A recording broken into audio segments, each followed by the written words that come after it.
discussion about what's going on. You can't follow one single opinion that's out there. Yet there are other scientists who may have completely different. Yeah, that's pretty intense. So that led you to want to go and pursue this even more in Germany. Okay, so I have a few questions for you that are very basic questions, but maybe for someone like you that's in your world, this is how I process it. I'm curious to know how you process it. So for me, are in shambles around the world. In March, April, U.S. shuts down travel from China to come in. Then sports shut down. Then hotels are going to 25%. Then if you're not what do they call it? The business. If you're not a essential business, you have to shut down. People are working from home. And the majority of U.S., they're kind of sitting around saying, maybe this is true. Let's just follow orders. This is what we're supposed to do. Fauci knows what he's doing. This person knows what he's doing. Let's follow it. Let's go. I'm an attorney. My interest is, what was this cause? Who started it? Who needs to be held accountable to it? And in what way? Because I think if that part is not done, what makes us believe this will not happen the next time? For example, the Germans had to pay reparation to the Jewish community, and they just ended up paying their last payment, I think 2008 or 2010, and that was a long time. So other countries are like, I don't ever want to do that because I don't want to pay that much reparation. So it was a way of being punished. So you're an attorney, how are we going to hold the people accountable who started this? Forget about who's politicizing it. We'll get to that next. But how are we going to hold the people accountable that started this whole thing, that affected and pretty much stopped the whole world within 90 days after us finding out about it in China? Those are the exact same questions that I asked myself together with Wolfgang Bodak. He too said we have to first find out what is really going on. We have to know about the real facts, not just believe the narrative that the government is telling us, but we have to take a much closer look. And then he put me in touch with another attorney, a woman attorney by the name of Viviane Fischer. She's an economist and an attorney, and my wife and I, plus our dogs, flew back to Germany. I got in touch with her, and two more lawyers who I had known from my work at Transparency International, which is a anti-corruption NGO, which I used to work with. And we got together and we decided, doesn't look like the government is going to take a closer look at what's going on.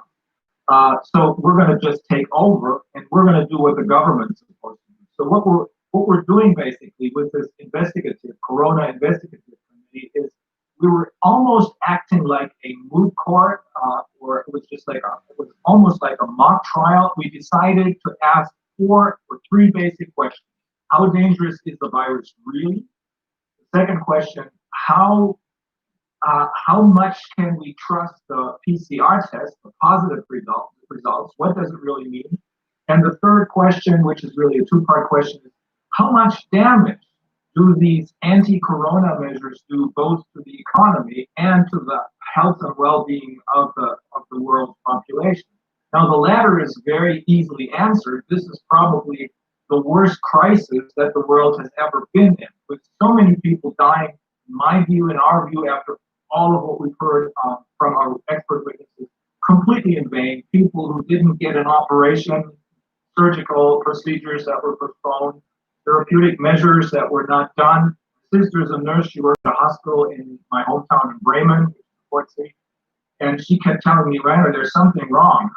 This entire hospital is almost empty. There's no one here. And we're still waiting for all these COVID patients, but there's no one coming. Finally, she had 2 COVID patients. They died. One of them was 80-something, and the other one was 45, but she was a crack addict.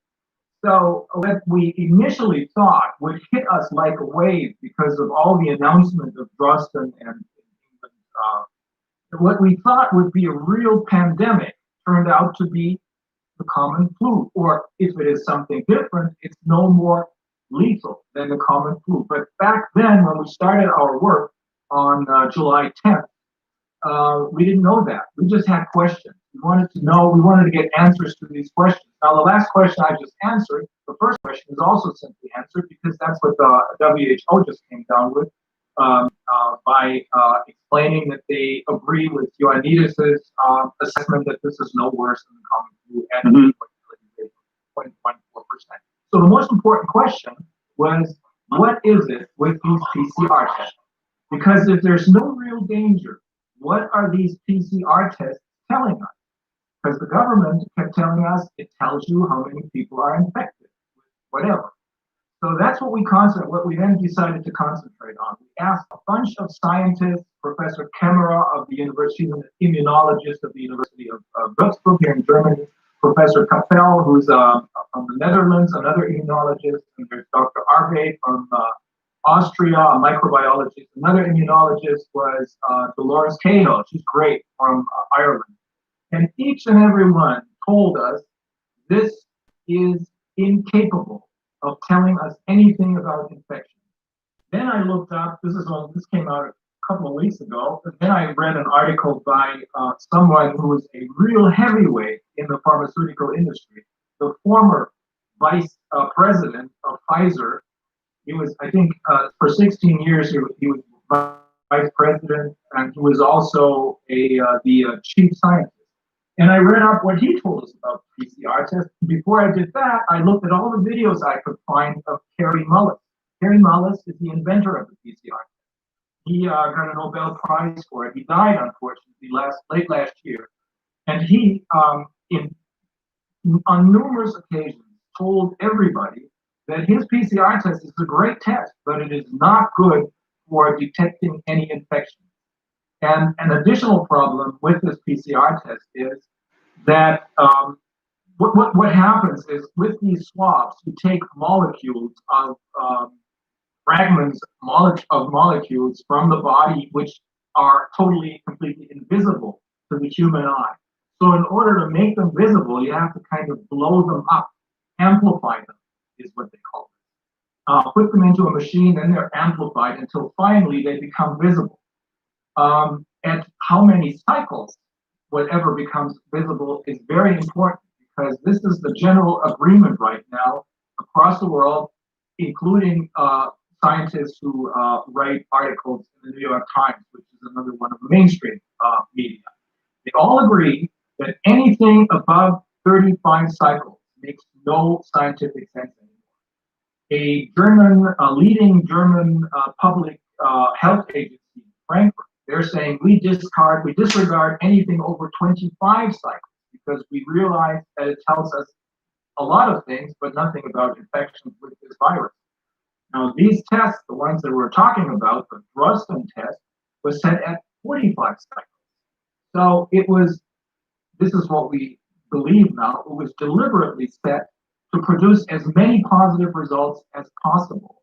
Now, Dr. Yaden of former Pfizer, he says these tests are completely useless. He says this test is fatally flawed and must, 4 capital letters, immediately be withdrawn and never used again in this setting unless shown to be fixed. And his article ends with the following: I have explained how a hopelessly performing diagnostic test has been and continues to be used not for diagnosis of disease, but it seems solely to create fear. And that's what this is all about. That's what this is all about. It's about creating fear so that people will not ask any questions, but do as they're told. I know this because there was a paper that was leaked by someone in the German, at the office of the German Secretary of the Interior. This paper is now called the Panic Paper, and it includes explicit directions for the government of how to create panic.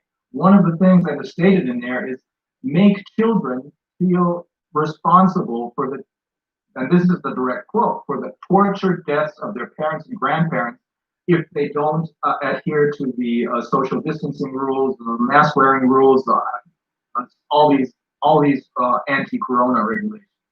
So that's when when we learned this, I decided this is absolutely completely wrong. This is not about a corona pandemic. This is a PCR test pandemic. But for what reason? This is something that I'm saying this because I can prove this in court. Because all of the people who we listen to in our Corona committee will definitely state the same things as expert witnesses in the court of law. So we can prove that the virus is no more dangerous than the common flu, and we can prove that the assertion that PCR tests can detect infections with the coronavirus is definitely completely wrong. I forgot to mention that Dr. Mike Yeadon says that at least 94% of the positive results are false positives, if not more. Okay, and I've seen a lot of the, I mean, obviously you said a lot of interesting things here about the panic paper. Is the panic paper a public paper or is it a private paper that we cannot see? I can send it to you. It's in German. I'd love to see it. Yeah. I'd love to see it. If you could, and if you can email it, I'll have somebody translate it because I'd love to see the panic paper. For me, I read all this stuff and I said, okay, online, I listened to you give your talk, the talk that went viral and everybody was, it's been translated in so many different languages, Spanish, it's all these different languages, the 45-minute speech that you gave, reading on what's going on. You started off in German, then you went in English, then it's been translated different languages. And I go around and I think to myself and I say, okay, I'm going to be the skeptic here, okay? World cannot all be on the same page about this virus, okay? There's no way in the world everybody's on the same page. Why would they? I mean, I understand all the issues we're facing in the world, especially last year, year before, Maduro, Venezuela, 5G, Brexit, sanctions on China, sanctions on Iran, the Middle East challenges that was going on, the elections in the US. We got a lot of things going on right now in the world, a lot at the same time. It's not like it's, going away. It's all happening in the same year. Okay, so could somebody politicize it and manipulate it? It's great. Populace around the world to feel free. I have to feel free to know that there are people who are willing to come together to question all of this and go to a court and win. So I know these powerful people cannot bully the rest of us that don't have access to all this information on a day-to-day basis. How come that hasn't happened yet? How come more people haven't come together to want to do something about this yet? How come everything's still going on a day-to-day basis? It's now been accepted and everyone's just following whatever orders their governors or their state officials or the president's giving, and we're not seeing a pushback from lawyers or anyone else going up against them. Why haven't we seen that yet? It is starting only now, because only now do people begin to understand here in Germany and in the rest of Europe, probably in the United States as well, that this is not something that's going to be over within a very short period of time. It's not like you can say, oh, well, maybe another month or so, because the people who are behind this, the people who are trying to make as much money out of this as possible, and who are trying to, and that's much more important, exert control over us, will not let up so fast. So the judiciary is the last anchor, so to speak, of democracy. If global corporations believe that they're above the law, just like I explained in the context of Deutsche Bank and VW. If they believe they're above the law, and if they then decide that they're going to lobby politicians in a very massive way, I'm going to explain it to you in a second, then all of a sudden you have global overreaching, doing things that really shouldn't be in their power, because you have to remember, the WHO, the World Economic Forum, the United Nations, they're all private, supranational private organizations. The World Economic Forum, for example, was invented by a German by the name of Klaus Schwab. He's a private person. This is an extremely powerful organization right now, because they lobby politicians through their annual meeting at Davos. You may have heard of it. That's where they mingle, and that's where many politicians who may not be the toughest people in the world, but who constantly have to pretend that they're in power and that they know what they're doing. Many politicians are really flattered by being so close to the really powerful. So you have the self-appointed political elite, and you have the self-appointed corporate elite who are meeting over and over again. And they're much too close. They're so close that in the meantime, they have, in some instances, usurped the government's powers, sovereign powers. the most important right that we have all over the world is the right to free speech. It's the fundamental right, the most important right for democracy, because you have to be able to discuss different opinions, which is not happening right now. And the power to regulate this should be the government's power. Look at what's happening. My English version of my video was taken down by YouTube, that's Google. So they believe that they have the power to censor us. That is not right. We have to take back the powers from them and put them back to where it belongs to the government. And we have to take a really close look at who is in government and who became too close to these corporations. But that's basically what's been happening. And I was going to tell you the concrete instance of how we became alerted to this. One of us happened to watch a video clip on the internet. It was filmed in May of 2019. And this was a Congress that was held by the leading German governmental party, CDU, which is short for Christian Democratic Union.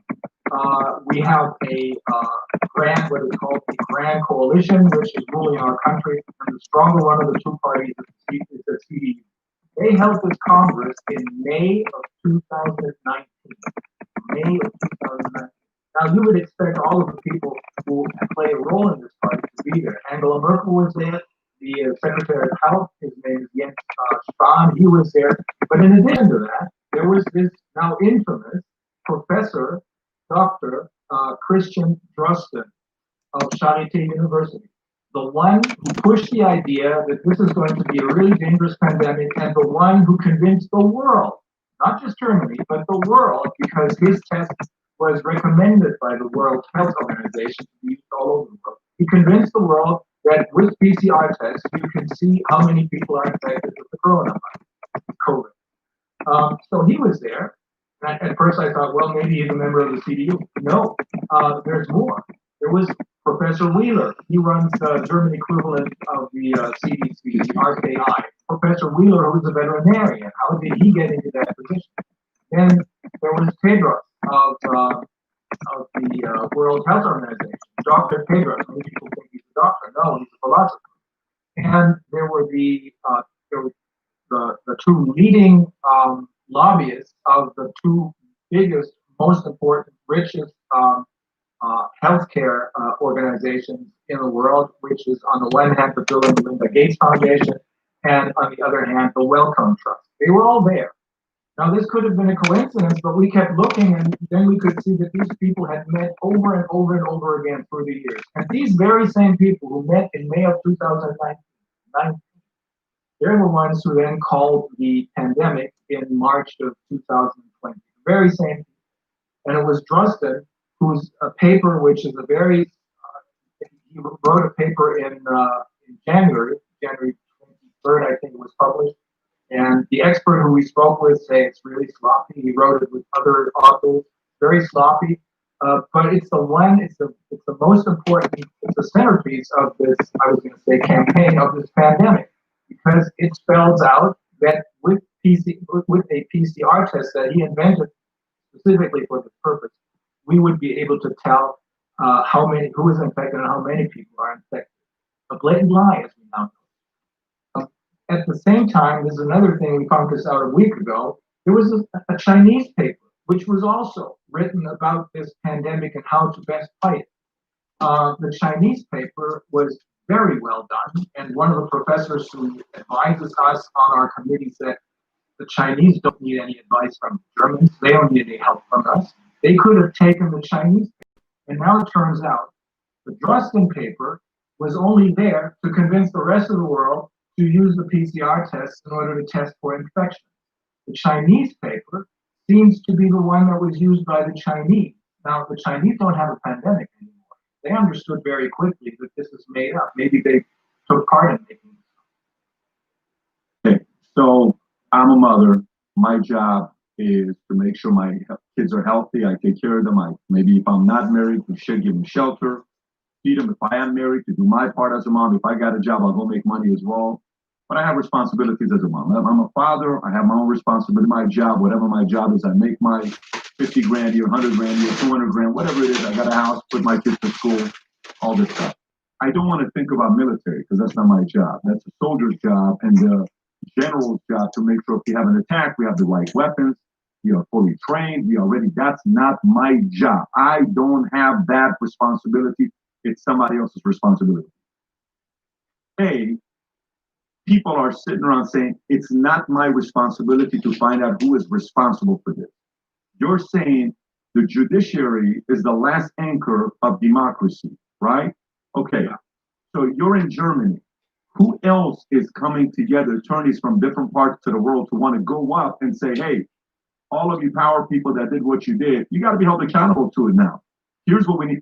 What kind of power is there to hold them accountable, specifically since you're saying they're not going to slow down and they're not going to stop. They're going to be pushing this until they get what they want. What kind of power do you and lawyers around the world have to push them around and hold them accountable? Well, we have the power of asking the courts of law to step in, but we have to show in a court of law that this is not a corona pandemic, but rather a staged PCR test pandemic, which was made up and invented for completely different purposes, for gaining for these corporations. We do not know exactly who's responsible.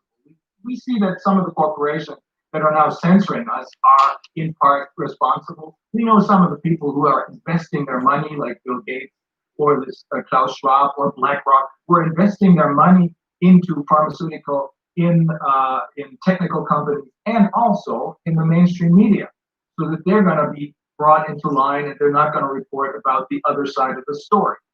And in order to bring out this story, we have to have a court of law that will take a look at the evidence that is there, not just at this one point of view, but at all the other evidence that is there. And that's what we're doing right now. We're doing this both in Germany and in the United States. I'm going to tell you who it is, but not right now because I have to get their okay first, because I don't want to disturb the really good working relationship, friendly relationship that we have right now. The United States and Canada are so important in this because they're the two countries. I think there's a third country. I think Australia, but I know my way around in U.S. law. So the United States and Canada are very important for this because they're the two countries that have class actions. Class actions mean if you have somebody who goes to a court of law because they feel they've been defrauded by Deutsche Bank or VW, or by the makers of these PCR tests, by Drosten, who told the entire world that the PCR test is good for testing people on whether they're infectious. If someone who suffered damages because of the PCR test-induced lockdown decides to go to court in order to ask the court, give me, hold this guy or this corporation accountable.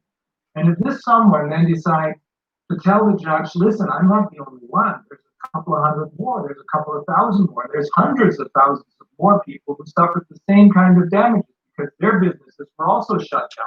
They didn't make any money during the months of March through June. He may then ask a judge to decide to allow this to be a class action. If the judge then allows this, a window opens, a time window of, I don't know, 6 months, 7 months or so. And this is going to be published wherever other people who suffered the same kind of damage are. In this case, that could be worldwide because the entire world suffered the same kind of damage because everybody kind of followed suit after Drosten and the World Health Organization tried to tell the rest of the world and successfully did so. That these PCR tests tell you about infections, and because of all the infections, we have to have lockdowns. And what's happening right now is we're preparing a couple of lawsuits in the United States and in Canada. This has to be done very well because it's important not to make fools of ourselves, and it's important to do the best we can for our clients. We're doing the same thing in Germany and in the rest of the world. But in Germany, we don't have class action. And in the rest of the world, we don't either. But what we have in Germany, because of our Corona Investigative Committee, is much of the evidence. So all of our colleagues who call us or write us, I can't speak with everyone because there's so many of them, or send us emails to the Corona Committee or to me, my law office, we advise them that here on this website, you'll find everything you need. And we're trying to do our best, and it's really hard because it's extremely hard work. But we're trying to do our best to educate as many of our colleagues in Nepal, in Ghana, and all these countries as to what the facts really are, so that they then, with the use of these facts, based on these facts, because the facts are more important than the law, based on these facts, they can bring their own cases to their own country or in Germany, because that's where the main perpetrator is, where what I would now call the main war criminal is. That's Drosten and Weaver. My question for you now would be, while you're saying this, is okay.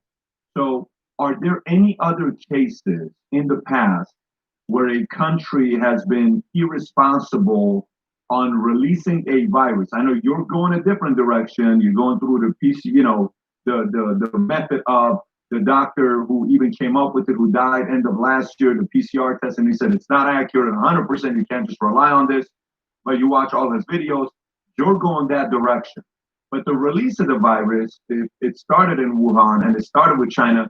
Are there any other cases to make comparables to on how country like China was held accountable to make sure they don't do that again? I really am not aware of this, but I am aware of the rumors, and there is some substance to these rumors, I think, but of China or someone else kind of releasing this virus, of artificially creating this virus, but I don't have enough. Oh, that's not my question. The question isn't that. This is my question. Let me clarify my question so it makes sense. I'm not saying we know it came out of Wuhan lab. We know that part. That's not something that's not been validated. The world knows it came from China. What I'm asking you is that in the past, are there any other cases where a handling of a virus by a country was so irresponsible that it affected neighboring countries that the World Tribunal held them accountable, where all the other countries are like, listen, we cannot make a mistake like that again, or else we're going to be held accountable at this time. It's going to cost us this much money. Is there any other case to go to say, here's what happened to XYZ country in 1948? Is there anything like that? I don't think so. I'm not aware of it. Because I think that's my concern. My concern is if we ever wanted to find out and test out how to confuse and scare the hell out of the world within 6 weeks in a bio warfare attack to shut down the entire world, we just got a perfect case study on how to do it the last 9 months. It's Robert Kennedy and I appeared at one of the largest demonstration that was ever held in Germany. That was on August the 29th in Berlin. And he reminded people quoted Franklin D. Roosevelt by saying, "We have nothing to fear but fear itself." And that's what this is all about. Fear is being created by way of using these PCR tests, and fear is being created in order to make people do what they're told without asking any questions. I just want accountability. My interest is accountability. I just want to make sure the right people are held accountable. So, in the end, it's going to be the governments who are going to be held accountable. That's great. And that's why we're targeting those people who are out there in the open, who made the mistakes, they didn't make innocent mistakes, but who lied to us, who gave us false statements of fact, because they're the ones that the governments relied on. So if we hit them, and if we can prove, and I'm sure we can, if we can show in a court of law that they lied to the people, and this particular person, Professor Drosten, lied in many, many more ways to the people, because he's neither a professor nor did he ever write a dissertation. It's a fake.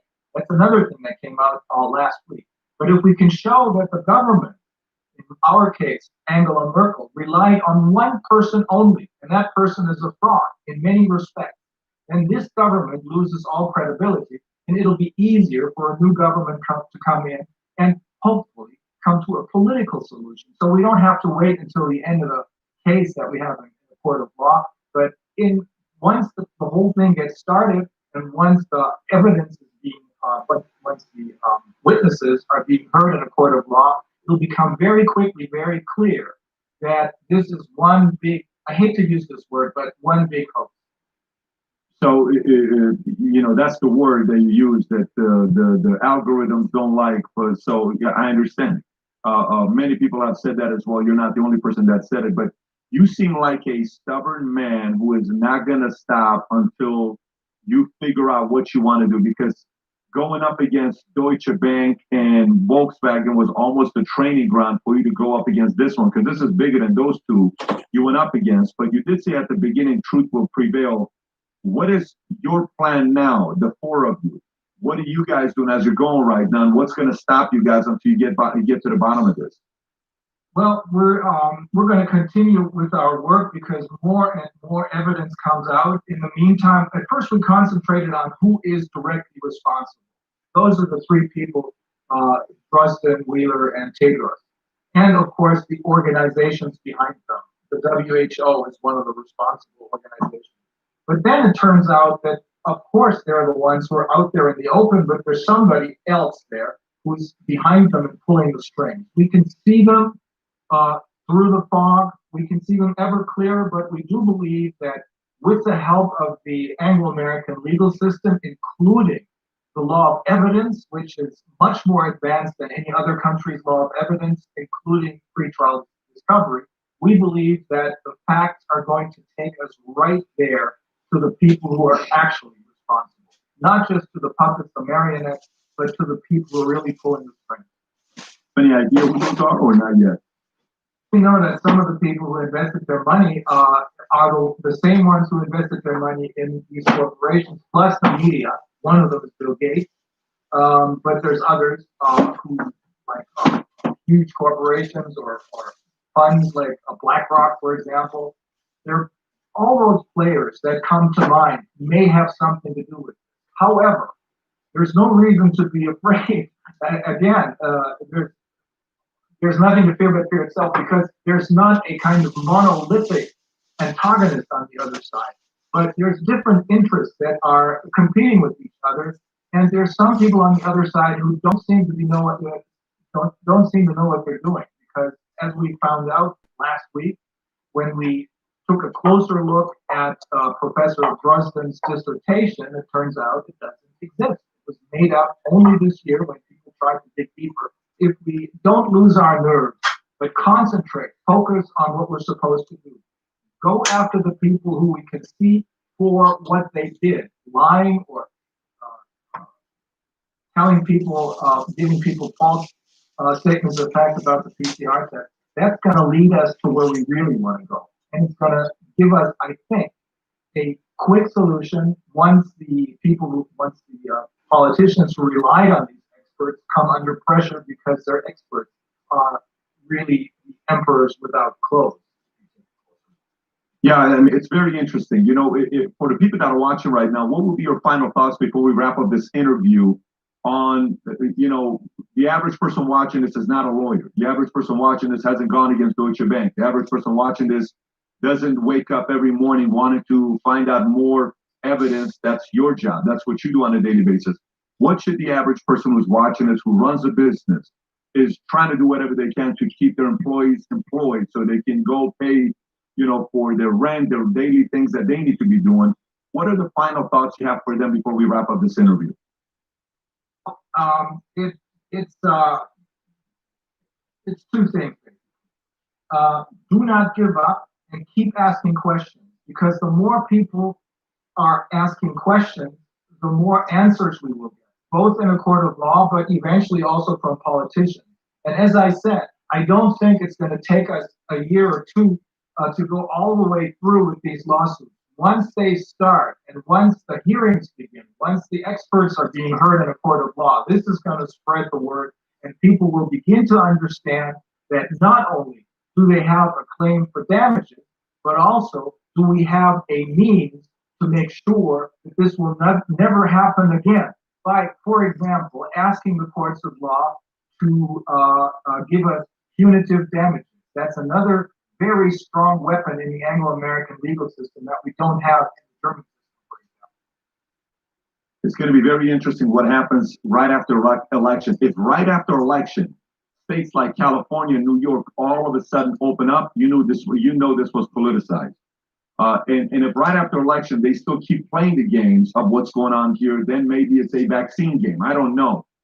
We're going to learn a lot in the next 4 or 5 days on how everybody else reacts to the election, whether Trump gets elected, whether Biden gets elected, or whether we have to wait a week, 2, 3 weeks for all the other votes to come in to find out who's going to end up being a president. But I do know the next 5 days are going to be very, very weird days as we're going into this election. How can people find you, by the way? Is there a website people can go to find you? If you want to address me directly, I'd rather you address the Corona Committee.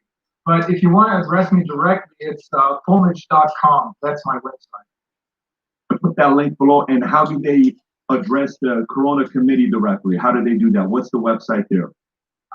We're trying to have an English version of it, but right now there's only the German version. You do get English answers, though. The German version is Corona dash Schuss, that's the German word for committee, that's spelled AUSSCHUSS.de. We're going to put both of those links below for people to go follow, and if they got any questions, they will reach out to you. Doctor, thank you so much for making the time for being a guest on Entertainment. Thank you very much for having me. It was a pleasure.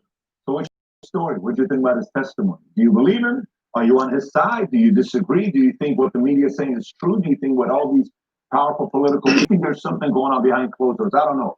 Comment below your thoughts, and you may want to share this video because I don't quite frankly know whether it will stay up or not. I have no reason to believe it won't or it will, but you may want to share with others so they get a chance to see it for themselves as well. And if you watch this interview, you'll like it. There's another one I want you to watch with Robert Kennedy Jr. I did, which we went really deep. And click over here to watch that interview. If you're not subscribed to the channel, please do so as well. Thank you. Well, that concludes that audio, and let us get started with this information. As always, let me get my music playing in the background.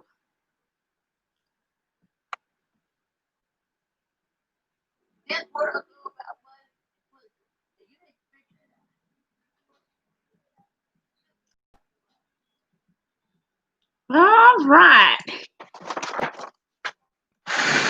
Just got to eat some chicken noodle. Cold, not hot. All right, let's get started. As you know by the title, it's Earth the Matrix. So we're gonna be talking about some very interesting things today.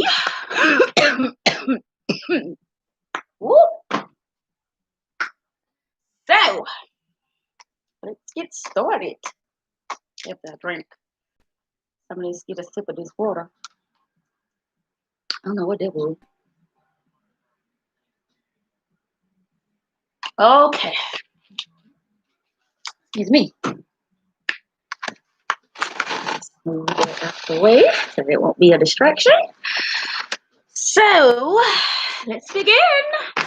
I'm gonna type in some.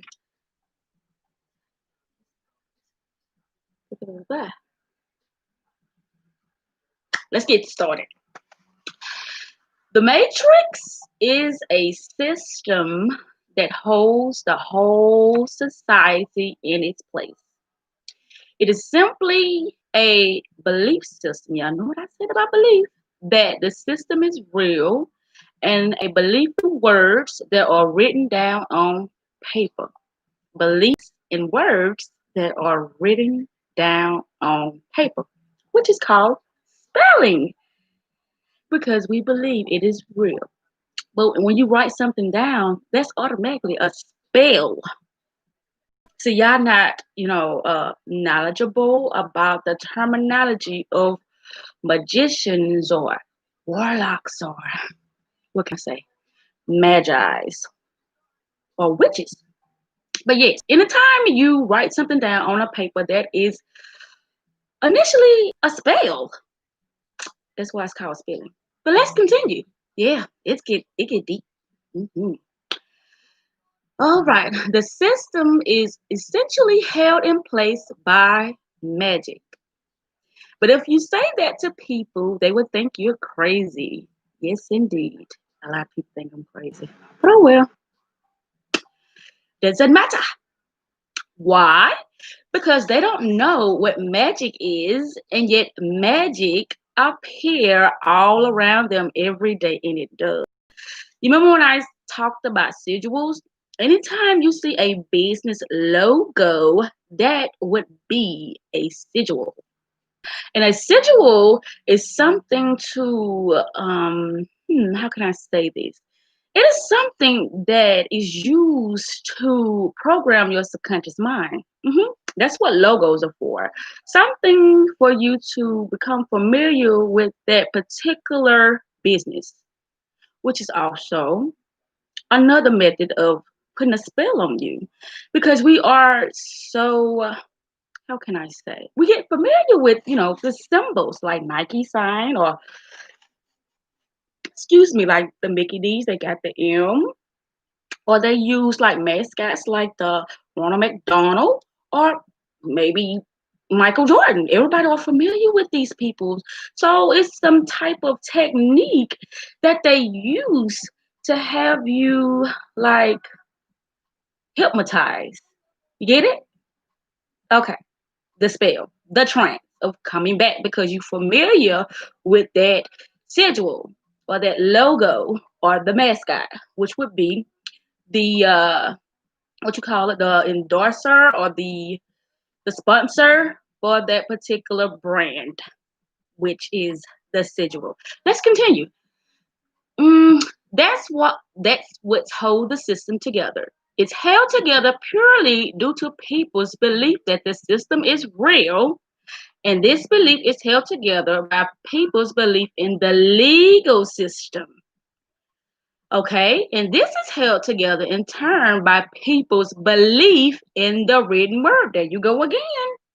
The written word, which is a spell. Anytime you write something down, that is a spell, whether you know it or not. When you go in a contract with somebody, there is an agreement that you solely said you was aware of the, stipulations within the fine print or within the spell. You agree to that. Anytime you put your initials on anything, you are agreeing to somebody else's spell, something that you're going to be obligated to for, I don't know however long the term of agreement is, but you agree to it, whether you are, conscious about it or not conscious about the spells that are put within that contract. You agree to it. Anyway, that's why they say it's so best for lawyers to look over any contract that is given to you. But they know a lot of us can't afford our personal lawyers, so a lot of us really fuck ourselves when it comes to contract. Excuse my French, but we do. But anyway, but I know all about it, so I try not to contract with a lot of people, which I'm in quite a few contracts right now that I am really trying to release myself from. Yes. But anyway, moving on. Let's get into this. Um, this is how I have chicken in my teeth. This is how the magic works. This is how the spells work. All of the secret codes and all of the numbers that they put in there is the magic, excuse me, that it creates. All of the symbolism, which I told you, that's what a sigil is. Sigil is symbol, something that you can grasp within your subconscious mind that really puts you in a trance, hypnotic state that has you coming back because of that symbol that has been embedded in your subconscious mind. We ain't gonna talk about the audio and stuff that you hear, because that's another thing that programs your subconscious mind. So all the symbolism that they're put everywhere, there are certain magic that is created by all this stuff which they use to control us. Let me first say control us. Yes, because we are so oblivious of they are casting spells among us in the society. But that is true. But if we're not aware of it, that's why we have to go to their schools so they can teach us how to understand spells by teaching us how to spell. Other than that, they ain't gonna be able to cast spells on us because we don't know the language. Moving on. But after the presentation, I'm going to be typing. I'm gonna go back over this and typing stuff in. But let me go forth with this because I wasn't. When I did that audio at the beginning, that was not intended. That was something that at last minute I said, well, let me play this audio so somebody can understand the magic has been put upon all of us. Because I really don't wear masks. I really haven't worn a mask. I haven't been in quarantine. And it's just been a lot of things that has been said, amongst us that they say is going on. And the coronavirus has not been affecting me. None. But let's move on. Okay. One of the main purposes of this secret language is actually to control those who are researching into the controlling hand. Basically, they use it to control their opposition. Mhm. And of course, everything about this system is quite clever. Yes, it is. But in order to understand how you are controlled by these secret markets in this secret codes, you need to understand the difference between left brain and right brain perception, which we have no idea about none of that shit. So we're gonna dive in. I did a PowerPoint presentation about the left brain and the right brain hemisphere. I'm gonna put it in the link in the description box below so y'all can watch it, because I know a lot of people don't really pay attention to my previous videos, but I'm gonna put it in a link below so y'all can have that information to look over so y'all can get a better understanding about what is the left brain and the right brain, because we are initially using I think it's our left brain, and we do have two sides, and I think the left brain is more logical and the right brain is more mystical and intuitive and more about you going with what you feel instead of what they said is logical and facts and stuff like that. So there's a difference, and sometimes you do need both sides of your brain, but normally humans, if they haven't been taught, they are naturally using that left side of their brain, which that's how a lot of people are getting manipulated, because you have to use both sides of your brain in order to understand things better within society. So let's move on. Okay. Basically, they use it to control their opposition. And of course, everything about this system is quite clever.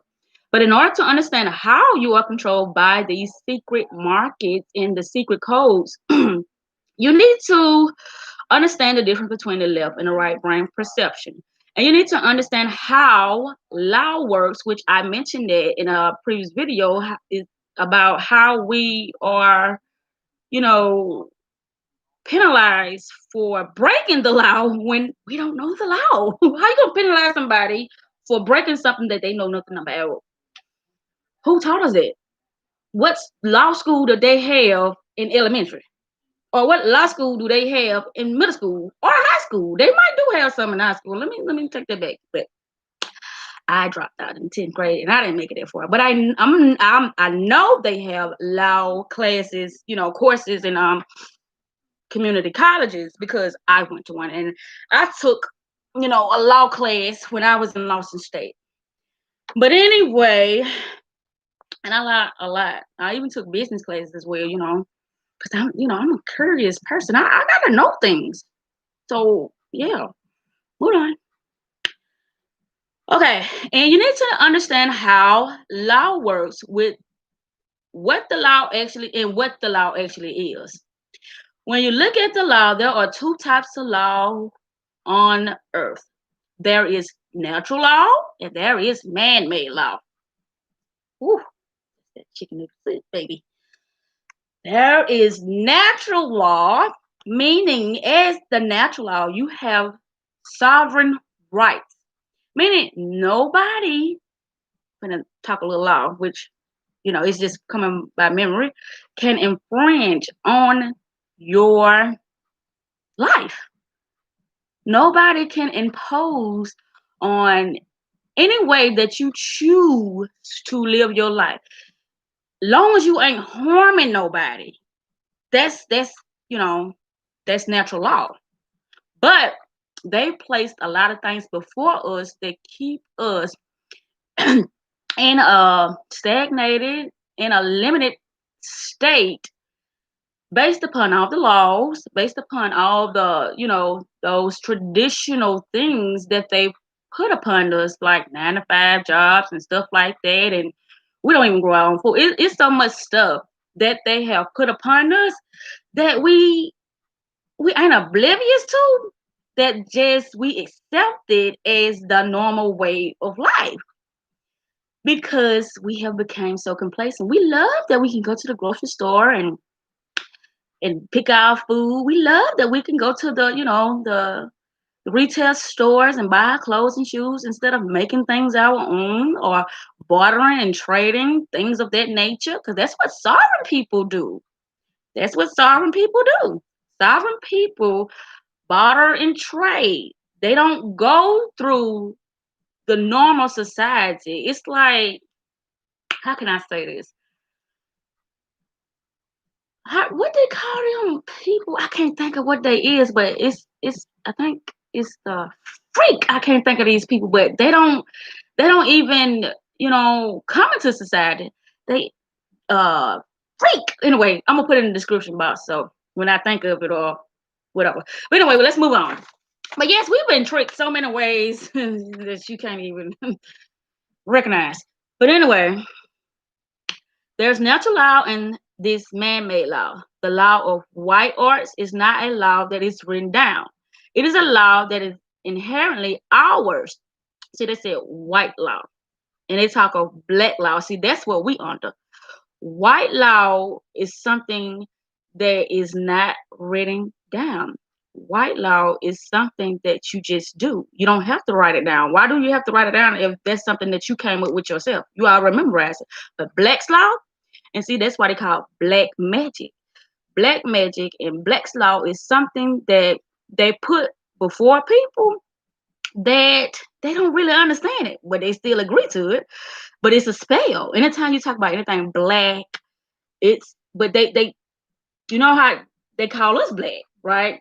But we supposed to be the one that dominated the earth first until we you know gave it over to the Caucasian or white or whatever you want to call them. But yeah, it was us, supposedly, the black people that was doing the voodoo and all of those magic spells, and they have adapted that art from the black people. They stole it. They didn't know nothing about that. But anyway, that's another story. Let's continue. But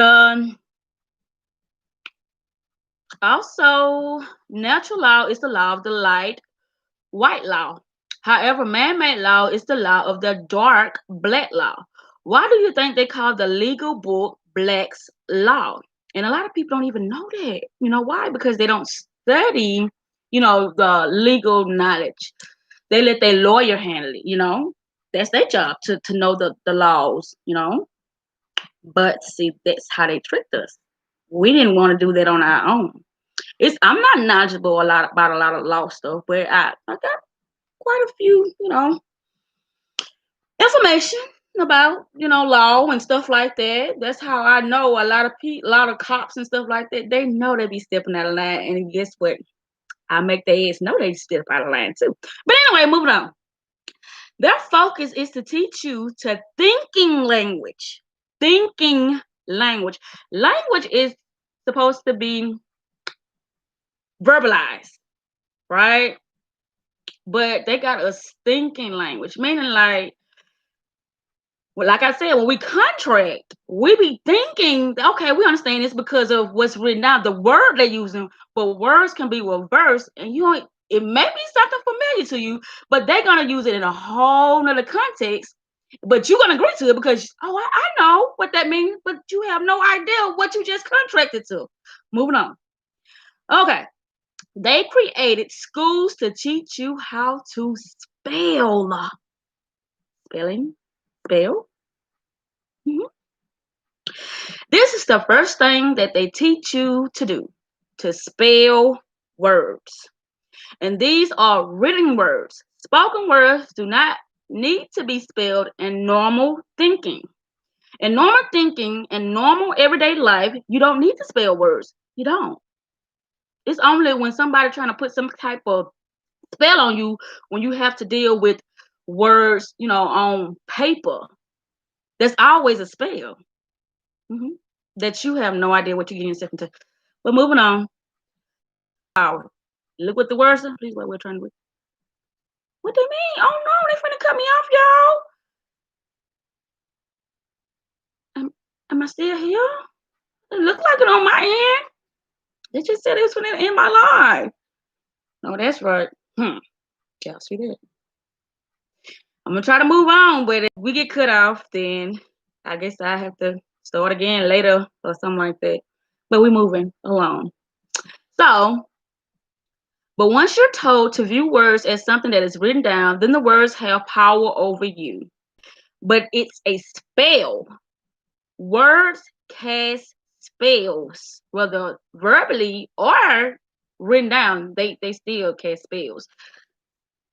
That's why you have to know the terminology that is being, pushed upon you all the time. That's why you do need to learn Black's law, and you need to get into black magic and witchcraft and stuff like that, so you can know when you getting a spell put on you, because you ain't gonna know it. Because when a spell is put on you, you in a trance, and a lot of movements and decisions that you make, you thinking it's you, but it's not you. It's the spell that's on you. But anyway, move along. Oh, excuse me. It's like somebody was in my face and I coughed in their face. My face, perhaps. Not your face. Anyway, okay. But once you're told to view words as something that is written down, then the words have power over you. But it's a spell. Words cast spells. That's why they are called spelling words. Words are energy. And most people don't realize that when they are spelling, they are casting spells. Oh, John. Black's Laws, the legal book, is not really a book of law. It's essentially a grimoire. And a grimoire is only, it's like a, I ain't gonna say it's an illusion. That's what a grimoire is. How you present, I'm gonna use ladies for instance. You know how you meet a lady, right? And she's so beautiful. She got on her lashes, she got on her makeup, she got on her wig and all that. She got on her press-ons. She got on all that. She even got on her girdle. Yeah, I know what a girdle is. So that's grimoire. When a woman do all that, that is grimoire. That meaning that what's underneath all that? What's underneath all this stuff they're presenting to us? You know? So that's what it is. Grimoire, it ain't nothing but magic. But it's just another word for magic. Grimoire. Illusion. So, which I had a video about that as well. Previously, I think I did it like 4 or 5 months ago, but nobody was not,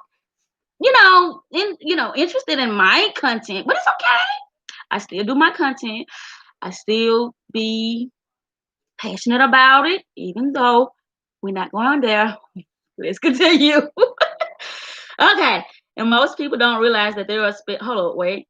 That's why they're called spelling words. Words are energy. So words are energy. Words are the thing that we use to identify with ourselves and other people. You know how you speak to yourself without, moving your mouth. How you speak to yourself without moving your mouth. Without us understanding what words are, how would we communicate with ourselves? How will we do that? And I say, I haven't studied into that, but I'm going to look into that more because I think that's going to be my niche with peculiar countries is, grimoires and magic and stuff like that. Because, inner guidance is law of attraction and manifesting and stuff like that. So, yeah, we're going to dive a little deeper into magic and witchcraft and how people are getting sadly screwed every day and they don't even know it. But yeah, words are energy because words, they subliminally, program your subconscious mind. When I say apple, your mind sees this red thing, but there goes another word, red, apple.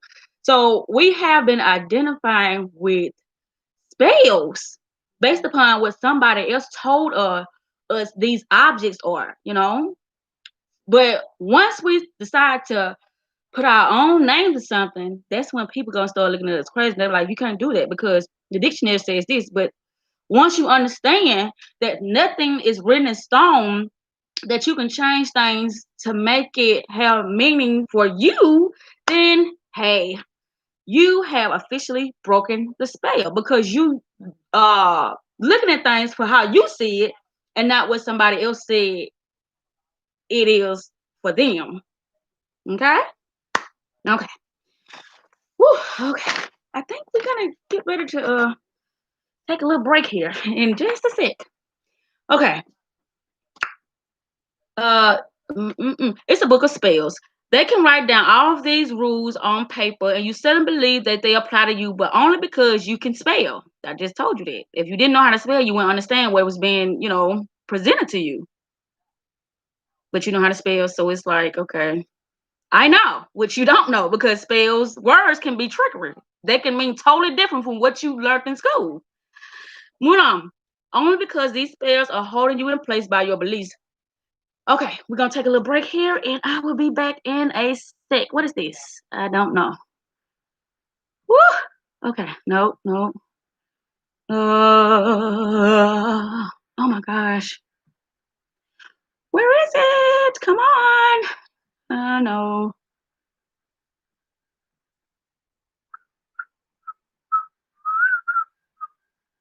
Oh, I want y'all to listen to this too. I'm gonna play this.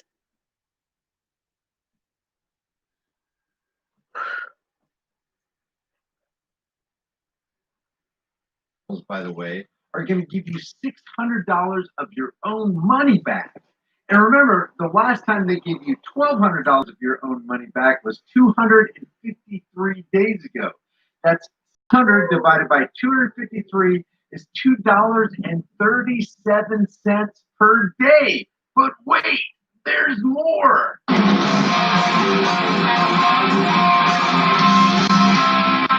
right, it is getting cold this winter, and heating costs are rising like crazy. That's why I've decided to drive back Old Man Winter this season with the Cold Killer.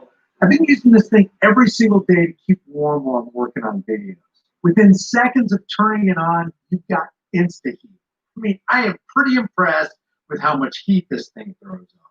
There's a fan, a high and a low setting, and you can set a 1, 2, or 3 hour timer. If it tips over, there's an emergency cutoff switch. Head on over to thecoldkiller.com, get 50% off, and live in heated comfort this winter. The link is in the description. Let's put the mockable $600 slap in the face students check into perspective.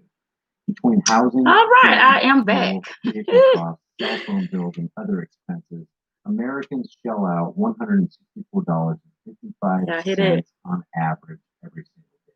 They The slick last asses. stimulus check was issued They back slick. in mid-April. It's just people are 17th. oblivious That was to about how this world is 8.5 running. months ago, or But don't 253 worry, days Mystic after Ladies the is here, reporting was and I'm gonna in get that y'all, time, the as average much as on American point would as I have can. earned $41,631. Let me stop this.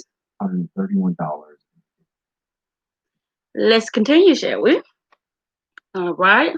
So where we were is it is a book of spells, meaning the grimoire. Let me put that down so y'all can understand what I'm saying, because I know you don't. But I'm gonna, like I said at the end, I'm gonna put some more stuff in, and y'all ain't got to stay for the whole the lab. But this is the word. This is the word, grandma. Book of spells. If you want to look it up, all it is, you know, it's words that are used to control people. I know y'all seen, you know, a lot of movies when they were speaking another language or whatever, witches, and then they was casting spells amongst somebody. But if you don't know the language, then you can't undo the curse. You got to know the language that they're speaking to undo the curse.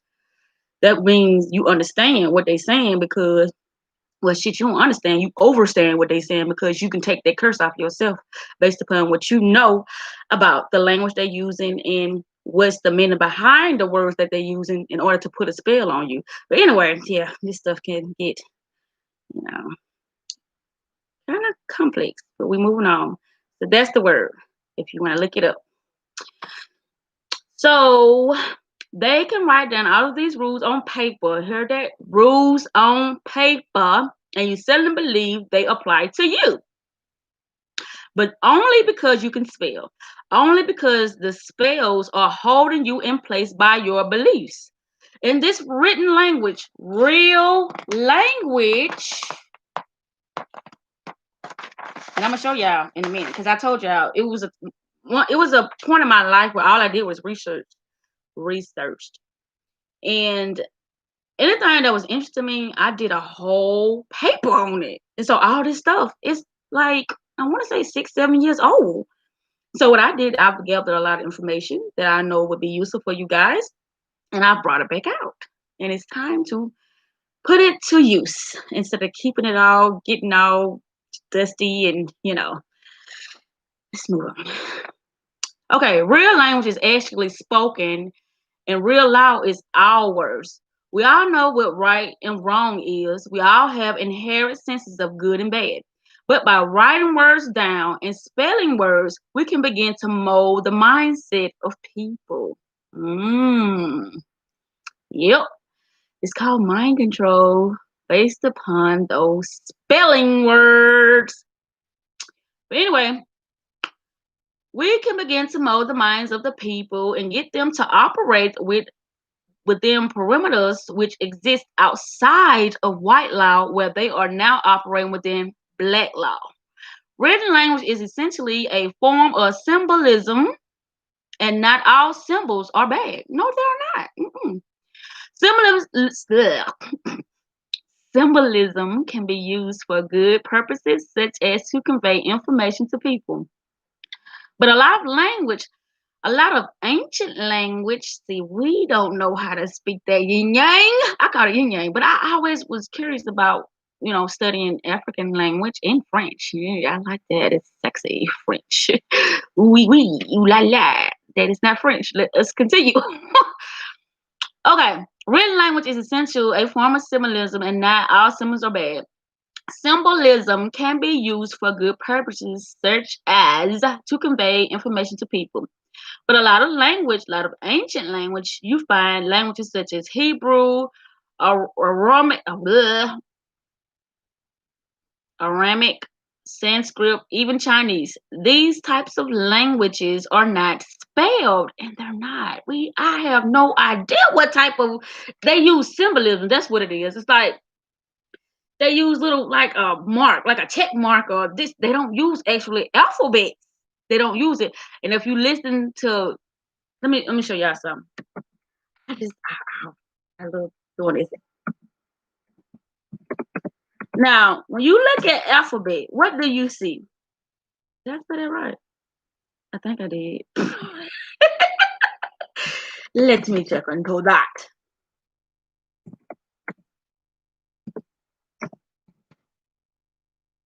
Oh boy. I don't think. Where's my line? ALPH. Oh, I didn't. I spelled that wrong. But I'm still, hey, ALPH. Now that's how you spell it.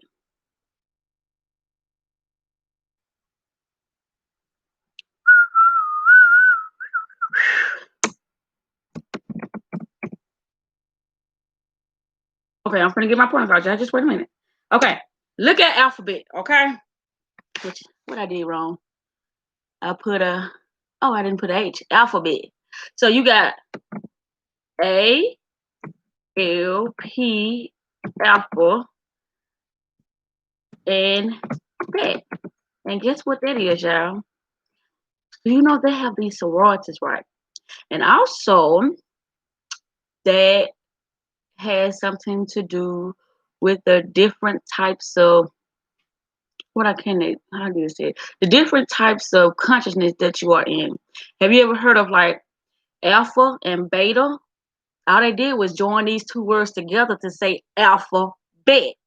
But with the alpha and beta, those are certain types of consciousness that you go in and out of every day. But y'all didn't know they did it. All they did was combine the words and make it look tricky, but they ain't spelled alike. But that's what it is. They're the same thing. Alpha and beta. Alphabet. But they spell different. But anyway, I just had to put that in there.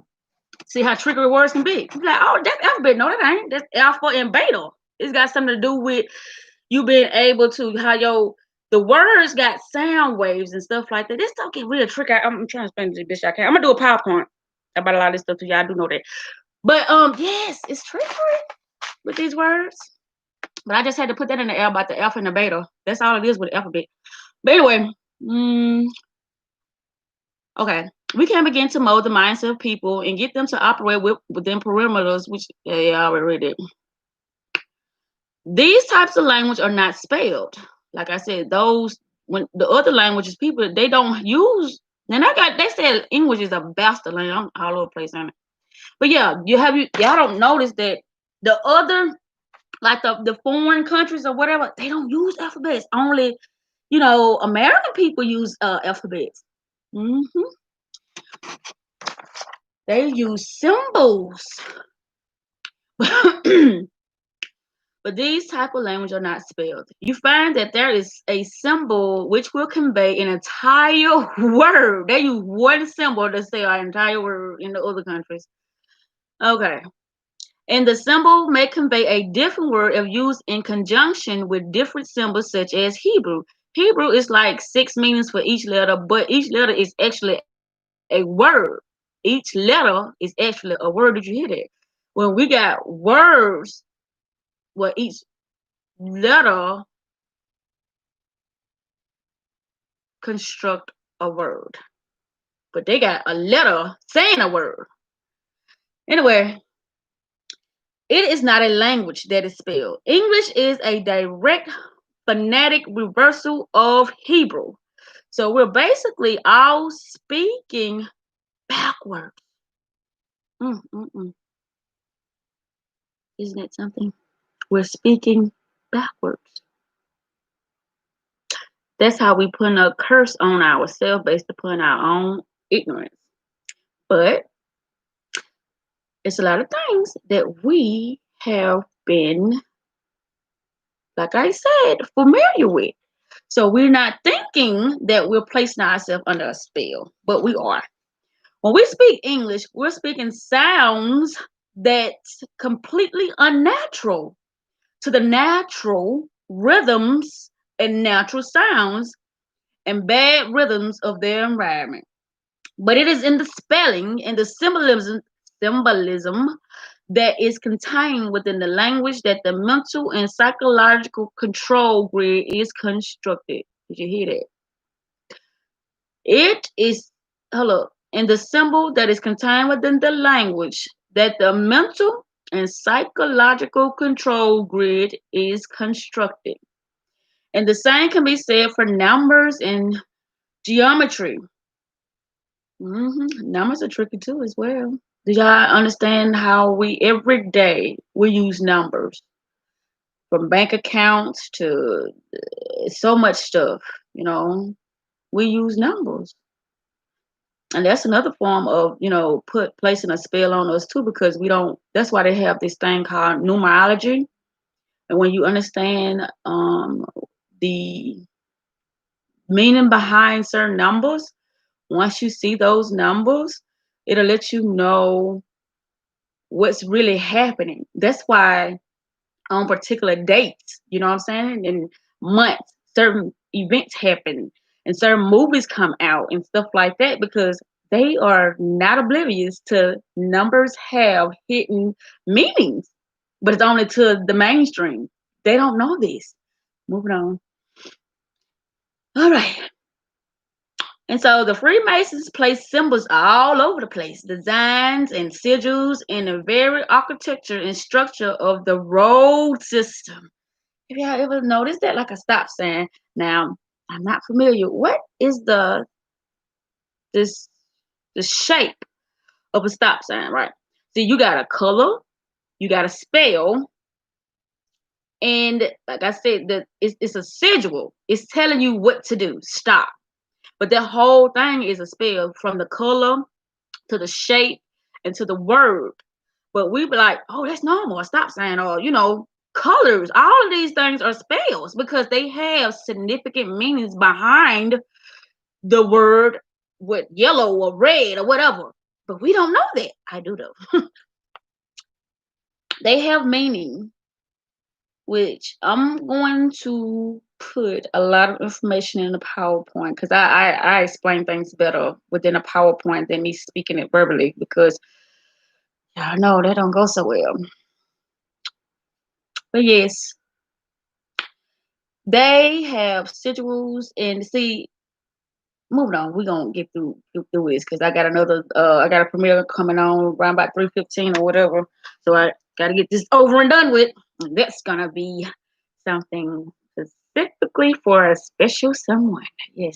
I had to harness my energy some kind of way because I was getting very evil and negative and all that stuff. So I had to harness that energy into something that I could watch over and over again too, because I'm highly into programming myself. So, and things happen throughout the day that makes you get in a low vibrational state. And so I make a lot of things based upon what I need at that particular time. But we're moving on. They place plaques all over the place to put these symbolisms everywhere. Written words have power, and written words will cause you to operate outside your moral compass to operate within black law rather than in natural law. And when you notice this and you begin to sense there's something terribly wrong, you start wanting to know who's controlling the matrix. You are not doing the right thing. You're not dealing with a situation because you're too busy going down the rabbit hole to find what the magic is, and that the magic is, in fact, you are now distracted and your head is down this rabbit hole. You're not dealing with your surroundings. That's how the magic works. And that's why they put it there. Meaning, every day they promote that we, help each other and we do this for everybody else. But when we think highly of ourselves and we talk highly of ourselves, now we being what? Arrogant. We being self-centered. We being all these things, but we can talk highly of others, right? Right. So when we start looking at ourselves more and understanding who we are more, we become more aware of other people, which is shown upon, like I said, when we put ourselves on a pedestal. I always used to question that. Why do we have to wait on somebody else to say, yeah, I really appreciate that, and da, da, da, da. Why we can't throw our own self a big ass party, or why we can't buy our own self a big ass plaque or something like that? Why we gotta wait on the next man to appreciate what we do, our work? And I'm like that all the time. I appreciate myself first. Therefore, I can appreciate others even more. But yeah, it's like it's so backwards. They be like, oh, they is so arrogant and you know. Yeah, that's called self-love. Yeah, it really is. I don't need to wait on nobody to, clap their hands for my my spectacular work. I don't need nobody to do that. And so what that makes me evil? Because I don't need nobody else to congratulate me or be there for me or whatever. I know how to do that for myself. But anyway, let's continue. Hmm. If you couldn't spell, if you were trying to always buy the written words, what would you be looking for? Nothing. Because you wouldn't know that you need to look for something because you wouldn't know how to spell. Therefore, you wouldn't be looking for anything because we only identify with each other based upon language, words, spells. That's the only way we identify with each other. Like I said, even when you say apple or orange or keys, anyway, that's a spell because it's a word. And it It implies our subconscious mind having some type of image. When you think about anything, a lemon or whatever, a car, we got this certain type of image in our head based upon the word, based upon what we was taught that it was. But that's how it's structured. So that this is how they have really organized a society of clones, and people don't even know this based upon the spells. A lot of people think the same way and they act the same way, but they dress it up and they try to critique it so it can look different, but it's the same way. That's why we're not gonna get on me because I love doing it. But anyway, yeah. But a lot of stuff is distraction based upon the spell that is put upon you, and you don't even know it because you're supposed to really in this reality. While you here on Earth, you're supposed to be creating your reality, your life experience based upon what you know, how you want to experience things, how you see things. Even though you might be shunned upon, or people probably laugh at you or whatever, it's how you feel about something. It don't matter what other people say; it's how you feel about it. Because all this shit is an illusion anyway. Because everything is based upon another human being thinking capacity to create something for themselves, right? But a lot of things that are going on, that how people are creating, they only duplicating ancient times. That's how they come up with stuff in the modern times because of they duplicated it. You know what I'm saying? It was already here. That's how it's nothing new under the sun. All they do is duplicate it. But anti-hue, let's move on. Okay, what would you be looking for? Okay. If you couldn't spell, if you weren't trying to always buy the written words, because they said buy the written words, isn't it just a little bit buying? We buying words. Oh, I want that new shirt. Shirt is HIRT. Spelling word. Oh, I want those new shoes. Oh, I want that new car. Oh, let me go get these groceries. Spelling words. Words. Anyway, let's move on. Okay. Why would you be looking for numbers and everything if you weren't forced into thinking in a left brain? If you weren't forced into the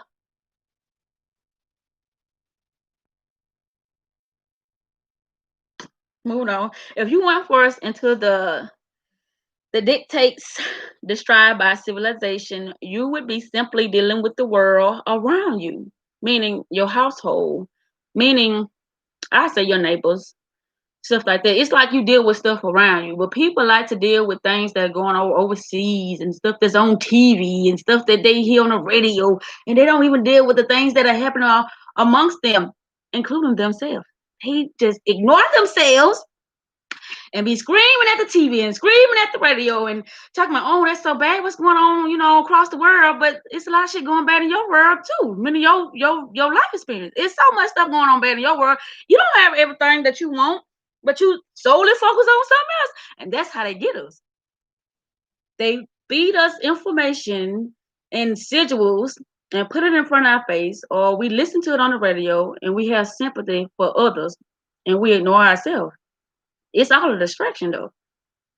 It's a distraction. And that's just like with people around, overseas or whatever, they do the same thing.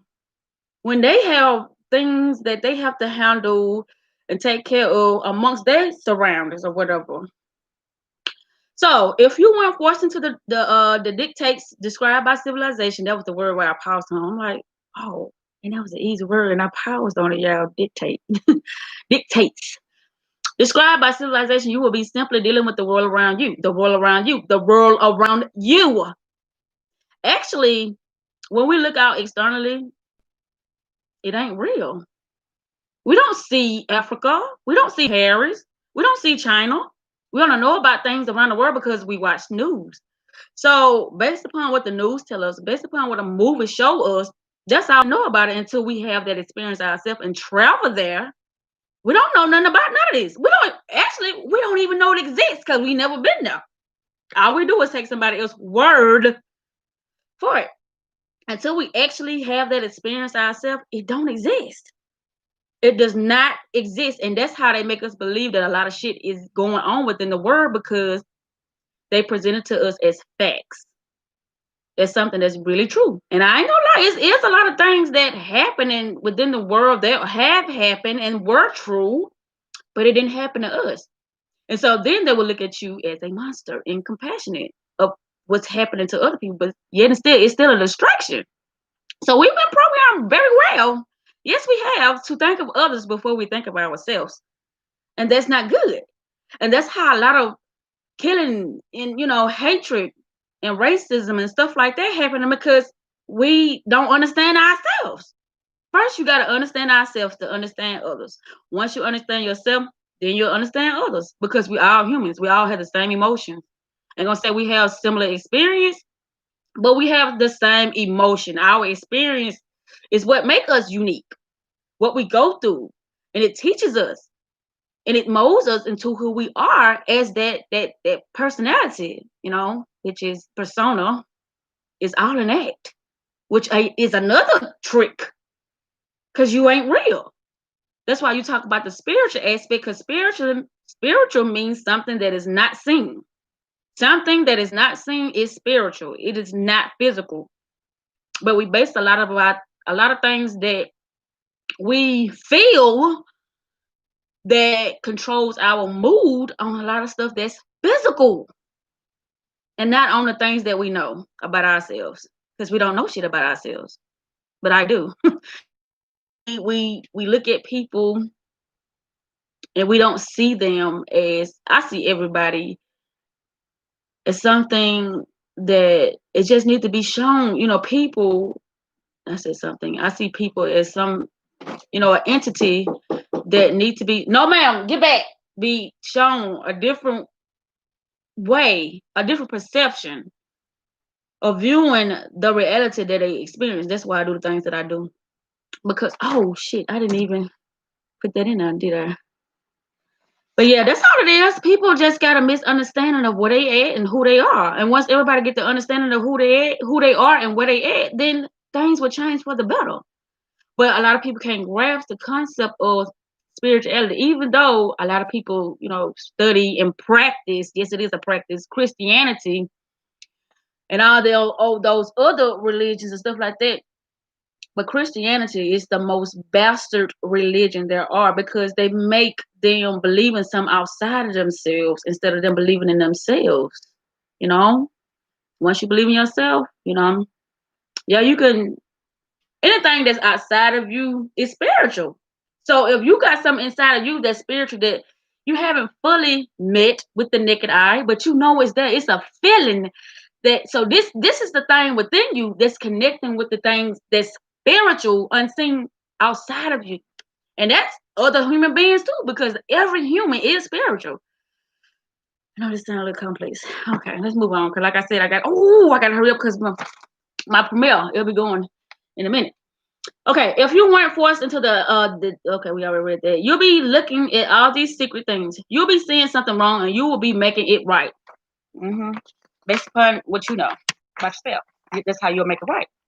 You want to do something because the more you give to others and let people see things in a different perspective, the more things change for the other person than for the other person, because the more it's like that sharing, which you have to know who to share with. Because when you start to practice witchcraft and spells and stuff like that, and you understand it, a lot of people can turn it into something negative. So it's not wise for a lot of people to know this information as well, because they can use it like the elites are using it, or the Freemasons have used it to control a whole fucking population, the whole world. You know what I'm saying? So yeah, you just gotta be wise and use your discernment when you talking to other people about things of this nature, because it ain't for everybody to hear this information. It really ain't. But black laws, hold up, whoa, where am I? Okay, you'll be looking at all these things, you'll be seeing something wrong, and you'll be making it right. Black laws disconnect you from your natural environment. If you wasn't so heavily involved into the matrix, why would it mean anything to you at all? Why would you even be looking for it? Why does it have to do with what does it have to do with getting food? What does this has to do with you? All of it is a part of the matrix. If you can't read and if you weren't locked into this matrix, you would simply be doing the right thing. And all that you do when you see something wrong in the world, you will intervene and you would stop that. But rather doing that, we all operate outside of our moral compass and we obey the dictates of that which is written down rather than the dictates of that which is morally correct. That which is right over that which is wrong. But we don't do that. We obey the dictates of the written word and we try to find a remedy in the written word, and people are constantly digging through the little rabbit holes in the matrix in attempt to find their way out. When all you have to do is look around you and realize that it's all an illusion. The problem is that even when people find out the truth and we start digging around looking for it, they are still not really paying attention to the world they live in. And they are not operating in natural law. There's so much about our world that is hidden. I always say that, y'all. You can't see it if you don't have. You have to constantly be studying witchcraft and magic and stuff like that to see this stuff. Because other than that, you're not gonna see it. Because we've been programmed so well. Yes, we have. We've been programmed to see what they want us to see. That's how it works. You under a trance and don't even know it. But but we don't do that. We obey the dictates of the written word and we try to find a remedy in the written word, and people are constantly digging through the little rabbit holes in the matrix in attempt to find their way out. Well, all you have to do is look around you and realize that it's all an illusion. Yes, it is. It's not real. And once you can understand that nothing is real, then you have fun creating your reality, not jeopardizing anybody else's life, not trying to control anybody else's life, but having fun with your life. Okay. The problem is that even when people find out the truth and we start digging around, I already said it, didn't it? Okay. There's so much about our world that is hidden. There are so many mysteries we have about the past. Yeah, we don't know the past, so we repeat things of, when I say the past, I'm talking about the ancient past, not the past of slavery and stuff like that. But which we are repeating that too, but it's mental slavery now. It's not a physical slavery where they, control your body and stuff like that. They control your mind. If you can control the mind, you can pretty much control the body. That's how it works. But anywho, ooh, let's continue. There are so many mysteries we have about the past. It gets to a point where you realize that all of the mysteries are there precisely that you will go and investigate them, so you would try to get to the end of the rabbit hole. That's why I use the rabbit in my I I got a presentation like for the people who return back to my channel that I did, and I used a rabbit. And they always say, well, when you go down the rabbit hole, be prepared to be scared shitless because it's a lot of things in rabbit hole that is unfamiliar. And the deeper you go, the better you understand them. But and when I say the rabbit hole, it's like you really going into your own mind. You going into the world, what's really happening. But it takes you researching and studying it and being consistent with it to really grasp what's really happening. Then once you stick with it, you'll start to see differently. And once you see differently, you'll start to react differently. Oh, excuse me. That was loud. Excuse me. So, um,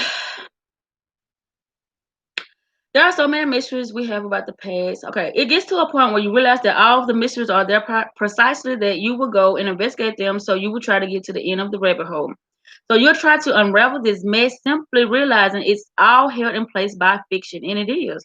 That's why I share with you guys what the straw man is, because the straw man isn't real. The straw man is us. You can't contract with a sovereign being, so they had to contract with that same name that ain't spelled like our original name, but they made it seem like it was so, what can I say? It was similar. That it was just, well, not similar, but they made it seem like it was the same name and the same person, that we would believe that they can only contract with the straw man. The person, I'm gonna say that that's a person on a birth certificate. That name, that's who they contract with. That name on a social security card. They're not contracting with you, but you think it's you, but it's not you. But anyway, y'all look it up. The straw man. I'm gonna type that in. Look up the straw man, which I already put that in one of my presentations, my PowerPoints. It ain't you. Y'all think it's you. That's how this is not real. None of this shit is real. They cleverly did this shit. The straw man. Look it up. The real you. Because you're not the real you. Because they can't contract with sovereign people who got, natural rights. They can't contract with them, so they had to make up something to contract with. Anyway, let me continue because it's gonna be 3 o'clock. Okay, so you're trying to unravel this mess, simply realizing it's all held in place by fiction. It's all held in place by people's belief in the written word and by people's willingness to be outside of natural law, because that's what the written word tells them to do. And that's the magic. These mysteries are there so that you can look into them and not deal with the world. It's all glamour. The whole thing is an illusion. We do it because we are told to do so, because we believe that which is written down on paper, because at a very early age we were taught to spell. And no one really knows what a spell is. No one really knows what spelling means. No one really understands how magic works. The symbolism is also extremely useful in creating an air of distrust, and everybody uses symbolism for something. Every time you write down a word, you're using symbolism. Every time we design, we're using symbolism. Take, for example, the eye that everyone says is the eye of the Illuminati, which I have on myself, which that means my eye. That's what I got it down. So my third eye, that's what it signifies for me, my third eye, meaning that wise one that is within me. But that's why I got the snakes going up my ear, because I always listen to me. But anyway, I'm not saying I'm always right. Sometimes I'm a lot wrong, but majority of the time I am right though. I am. Yes, I am. But every time we just okay, bye. Take for example the eye that everyone says is the eye of the Illuminati, the eye of Horus. Eyes are some of the most common things that you see in the world that every creature has, which is correct. But the eye also is something that gives you information, So that's why I said my eye on my shoulder, it depicts my third eye, and me having the wisdom to know things, me being very intuitive. But anyway, eyes have also been used to depict knowledge and all sorts of things. But now there is distrust. That's what I just said. That's what my eye for knowledge, that I'm fully aware of what's going on, and that's what it's for. That's what it symbolized for me. On my shoulder is the snake that gave Eve the knowledge. Where actually, what the snake symbolized, it symbolizes Lucifer.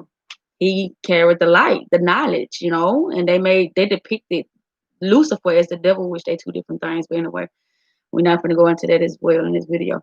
But anyway, eyes have always been used to depict knowledge and all sorts of things, but now there is distrust in anybody who displays an eye in any form or anything even resembles an eye. If they don't agree with everybody on all points, then the whole thing is a spell. The whole thing is to create the infighting, to have people arguing over what the meaning of the symbols are, and to make people believe that anything that is displayed as an eye is Illuminati. Yeah, everybody has eyes, and a lot of the sleeping masses uses the symbol not having a clue of what it means. No comment. However, it causes people to mistrust everything that is the purpose. However, I'm going to reread that. It causes people to mistrust everything, and that is the purpose. The economic system is the cause of our problems. It is the glue that holds the system together. Technology in this age and time is all about spelling. It is all about the written word. When we indulge in social media, we communicate through texting. Now, I just recently made a video about that, how spelling and texting and all of that is magic. But anyway, yeah, check it out. We communicate through texting, typing, writing down words. We're not talking to each other, and many of the words we write down, we don't even know what they really mean. I just explained it to y'all. But the internet has made the world very small by giving us access to so much information, but it has removed people of the life skills and moved people away from verbal communication into a world of typing and texting. In the left brain world, that is all written down or coded or numbers, and it is simply not the world that mankind should be living in. Mankind. However, we create the world we live in, and we have created this world by allowing the people who control this world to maintain their control simply by tolerating the people doing the wrong. They write down on paper that we should do this, that we should do that. But until we change our moral compass, nothing's going to change. Until we start doing the right thing, nothing is going to change. It doesn't matter how, mm, it doesn't matter who comes along with any system. It doesn't matter if Jesus himself come back. If people are still prepared to operate with Black's laws rather than doing the right thing, then it's game over right from the beginning. Jesus wouldn't survive a day on this earth, and most of the people that would probably crucify him would be members of the independent media and religious communities. The thing is, we have to change our moral compass, and if we do that, if we step into our moral compass, the world will change around us. The end. Whew.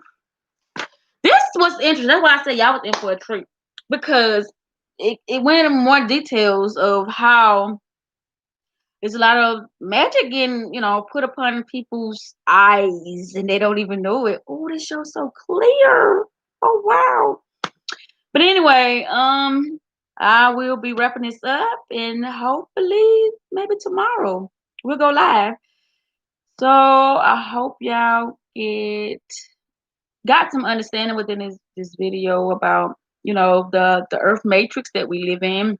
But all the matrix is about is our mind. Our mind is the control room. And if anybody know how to manipulate it, then they control the body. And that's the world we live in. It's not computerized, it's mentally, so that's what makes it the matrix, which I put in the description box of the other video that I recently went live on because it can really go over a lot of people's heads about what's really going on.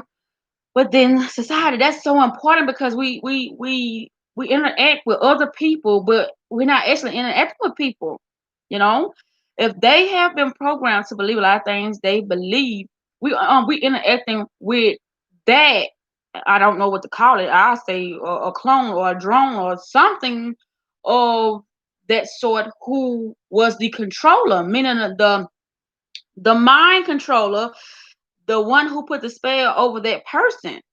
And anytime you watching TV or you listen to the radio, you better know that you're getting put on that spell if you don't know the terminology that's being used because it's subconsciously going in. You know, it's shaping your paradigm. And I told y'all that paradigm is the thing that make you behave in a certain way on a daily basis. And so if somebody can program you to think a certain way unconsciously, you're not gonna know it. It's a trance. That's why I tell y'all have a beautiful days. Because that's all it is. You can put yourself under a trance or somebody else can put you in a trance and you won't even know it. I prefer you put your own butt in a trance, meditate and do things you have to do to be able to get in tune with your inner guidance. Because that's the only way you're gonna be able to see things differently within this work. Other than that, you're gonna see things the same way you always saw it. But anyway, um, we will be wrapping this thing up, and until next time, I will catch y'all later. But as always, before I go live, I will be putting out that notification. So who knows what it's gonna be next time when I go live? What's the next title gonna be? Because when I go live, it will be maybe later on tonight. Oh, I do got something that I'm gonna be going live about. Not live, but I'm gonna do another premiere, and that's gonna be relating to the frequency hypnotic radio show, which I said I wasn't gonna go live on it anymore. I'm just gonna do premieres or whatever. So that will be coming out at 12 tonight. Is the radio show. But yeah, since I got a lot of free time now, I'm gonna be putting in a lot of work. These days. But anywho, y'all have a beautiful, beautiful days. And as always, please stay in tune with yourself or try to anyway, because hey, who knows what they're planning now, you know. But anyway, gotta go because my premiere should be starting soon. I hope you guys tune in, especially a certain person, because it's strictly that energy was strictly harnessed towards doing that presentation. But anywho, y'all have a great day, and please be careful about the things that you allowing within your subconscious mind, the things that you allowing to go within your ears, you know, the words, because they are programming you. But anyway, let me go because I can go on and on. If I wasn't doing a premiere, I would be going on and on. Catch y'all next time. Bye bye. Oh, I always do that.